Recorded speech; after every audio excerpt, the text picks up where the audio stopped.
Wow, car ಎಷ್ಟು ಸುಂದರವಾಗಿದೆ. ಅದನ್ನು ನೋಡಲು ದೊಡ್ಡ ಬಿಳಿ ಬಣ್ಣದ ಹಡಗಿನ ಹಾಗೆ ಸುಂದರವಾಗಿದೆ.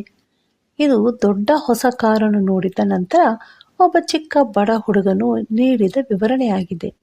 ಅವನು ಕಿಟಕಿ ಮೂಲಕ ಕಾರಿನ ಒಳಗೆ ಇಣುಕಿದನು. ಒಳಗೆ ಕೂರಲು ಇದ್ದ ಸೀಟು ಸೋಫಾದ ಹಾಗೆ ಇತ್ತು. ಕಾಲುಗಳು ಇಡುವ ಸ್ಥಳದಲ್ಲಿ ಸುಂದರವಾದ ಕಂಬಳಿ ಇತ್ತು. ತಲೆಯನ್ನು ಆರಾಮವಾಗಿ ಇರಿಸಲು ಒಂದು ಸಣ್ಣ ತಲೆದಿಂಬು ಇಡಲ್ಪಟ್ಟಿತ್ತು. ಒಳಗೆ ಸ್ಟೀರಿಯೋ ಸೆಟ್, ಎಸಿ, ಟಿವಿ ಮತ್ತು ಇನ್ನೂ ಬೇರೆ ಬೇರೆ ವಿಷಯಗಳು ಅಲ್ಲಿ ಇದ್ದವು. ಕಾರು ಉತ್ತಮವಾದ ಪರಿಮಳದಿಂದ ತುಂಬಿತ್ತು.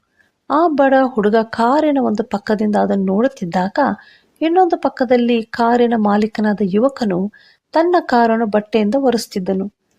ಬಡ ಹುಡುಗನು ಒಳಗೆ ನೋಡುತ್ತಿರುವುದನ್ನು ಕಂಡ ಮಾಲೀಕನು ಅವನ ಬಳಿ ಬಂದು, ಏನ್ ತಮ್ಮ, ಏನ್ ನೋಡ್ತಿರುವೆ ಎಂದು ಕೇಳಿದ. ಈ ಸುಂದರವಾದ ಕಾರನ್ನು ನೋಡ್ತಿದ್ದೇನೆ ಅಂದನು ಆ ಬಡ ಹುಡುಗ. ಆಗ ಮಾಲೀಕನು ನಗುತ್ತಾ, ಇದು ನನ್ನ ಅಣ್ಣ ನನಗೆ ಕೊಟ್ಟ ಉಡುಗೊರೆ ಎಂದು ಜಂಬದಿಂದ ಹೇಳಿದನು. ನಂತರ ಅವನು ಬಡ ಹುಡುಗನಿಗೆ, ನಿನಗೂ ಈ ರೀತಿಯಾದ ಅಣ್ಣ ಇರಬೇಕೆಂದು ಬಯಸ್ತೀಯ ಅಲ್ವಾ ಅಂತ ಕೇಳಿದ. ತಕ್ಷಣವೇ ಆ ಬಡ ಹುಡುಗ, ನಾನು ಆ ರೀತಿಯಾದ ಅಣ್ಣನನ್ನು ಬಯಸುವುದಿಲ್ಲ,